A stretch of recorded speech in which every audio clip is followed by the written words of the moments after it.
On that note, let's bring on board Madanagopal Ramu from Sundaram Alternate Assets, joining in with us to discuss market fundamentals and his top sectoral picks. Good morning, Madan. Thank you so much for joining in with us. Let's start by talking about the current scenario in terms of markets. For India, where we've seen FIIs selling for some time, now has started coming back. But there's a lot that is happening on the global front, Obviously, India-Pakistan issues were there last week as well.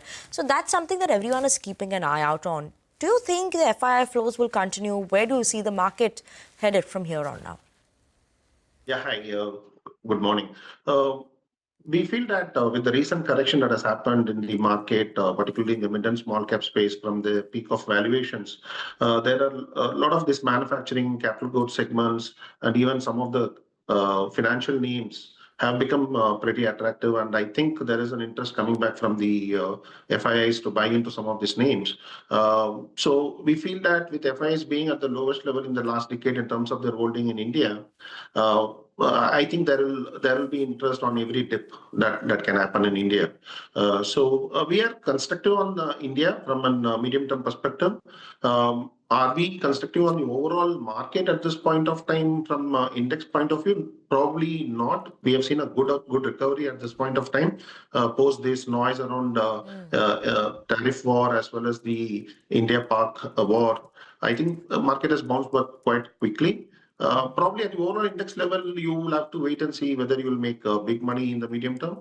But if you're going stock specific, I think a lot of opportunity got created in the last 3 months with the noise being around, and that's I think very important for you to create alpha, making use of those opportunities.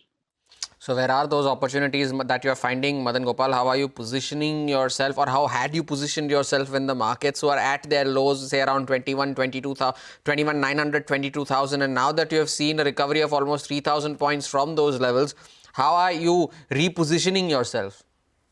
While we continue to hold our structural calls in consumer and NBFC, we have repositioned some part of our holdings in e-commerce business, and then we deployed, and also some portion that we had in the renewable energy business where the valuations went a little higher. We got out of some of these positions and got into some of the financial space where the valuations became very attractive with the noise around the NPA cycle. We expect these noise to come off in the next 2-3 quarters. So we repositioned ourselves to get into some of this MFI related noise and the impact of that had in some of the stocks. We have to understand that when the markets is in a correction mode, and particularly there are additional short-term related noise levels increasing for certain companies, you can get really good value bargain in those markets. Obviously, you have to wait for these values to get realized in your holdings. At least it takes 1 to 2 year time period. But the opportunity that they are throwing, and if you give that time period for them, the alpha that these ideas can create for you is meaningful, and that's what we saw happening. So some of the financial calls that we took in the last 2-3 months, we expect that to create good alpha for the investors in the next year or so. Also, we got into some manufacturing companies where, again, in the period when markets were volatile and short-term news related to competition increasing in those spaces came off. These stocks where the earnings growth is very impressive. Even in the last quarter, I'm referring to some of the cable companies. The earnings growth in the last quarter was pretty impressive, and they are giving a reasonable guidance of growing around 20%. Valuations have become pretty moderate in these spaces, so we got into some of these names as well. So broadly, I would say we got out of some of the high valuation names in the e-commerce space, as well as some of the names in IT also, and we got into some of these manufacturing and financial space. IT, actually, we have come back and we have added back because the valuation correction was too steep in the last 2-3 months, and given the noise around the US slowdown, we could get some of these ideas back at a reasonable discount post exiting them, say 3 months back. Right. So IT then also, you're looking at, those mid and small cap IT names, or are you looking at large cap IT names? You've seen a correction coming in there, like you were mentioning. So which one are you picking? Large caps, we are generally underweight for a long period on IT large cap, pharma large cap, consumption large cap. even banking, large cap. We mostly look at those opportunities beyond the top 50 stocks.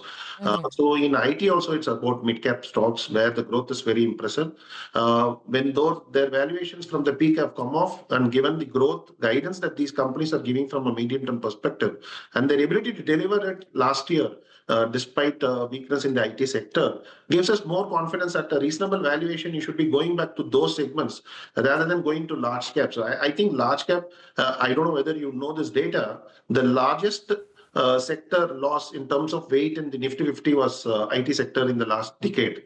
And it will continue because IT sector large caps are not going to deliver a double-digit earnings growth for you, except for 1 or 2 years, probably if they get back some momentum in spending. So that's the reason I think mid-cap IT makes a lot of sense. Okay, mid-cap IT makes a lot of sense. Also in just terms of, I want to understand, you were mentioning pharma as well. You're not looking at large-cap pharma, but pharma as a sector, do you think CDMO players, that is something you will be looking at? What are you looking on the pharma side? Or you are avoiding it completely? No, generic pharma is a avoid for us. I think, again, a sector which is, from a long-term perspective, has delivered very low earnings growth, except for 1 or 2 stocks in the large cap who have done well. We are all talking about single-digit earnings growth for in the next 2-3 years also. But if you look at CDMO, that's a big opportunity, irrespective of what is happening on the trade war. It is this one sector where we saw clearly the China plus one story has been continuing to happen, right? You are seeing companies in this space continue to get orders. A lot of blockbuster drugs are going off patent slowly over the next 5-6 years time period. And also there are some new innovative drugs which are becoming larger. See, these are very, very specific to those companies that we are talking about. We cannot make a very generalized statement, but CDMO is clearly a big opportunity.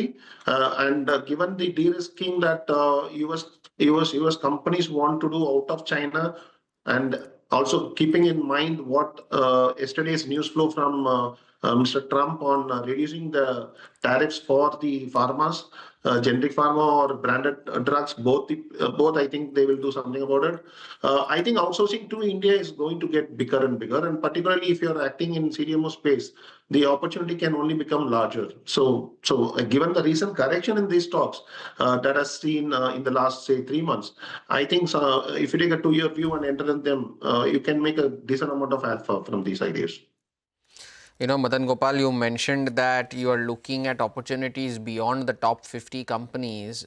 Does the capital market names feature among them, or have they become so big that they've gone beyond the realm of the opportunities that you are looking for, be it the likes of BSE or CDSL, or even for the asset managers for that matter?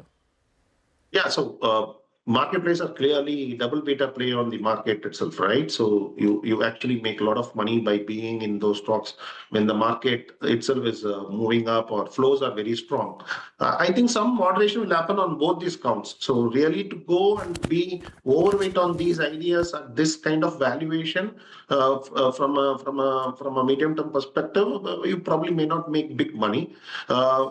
We had positions in some market players in last year. We have come out of those ideas now because valuation wise we found it difficult to convince ourselves, and given that market is getting into a moderation, the growth rates will come down, and therefore we may not continue to give such high valuation. So marketplace are out. We are putting more weights on the NBFC space within the financial space at this point. Okay, Madanagopal, thank you so much, for joining in with us this morning on the show, giving us an insight in terms of most of the sectors and what you're liking as well, and the markets. Thank you so much for that. But on that note, we're going to step into a very short break. We'll get you a look into what to expect from the fourth quarter numbers of Hero Motor, Tata Motors, Cipla. So stay tuned in.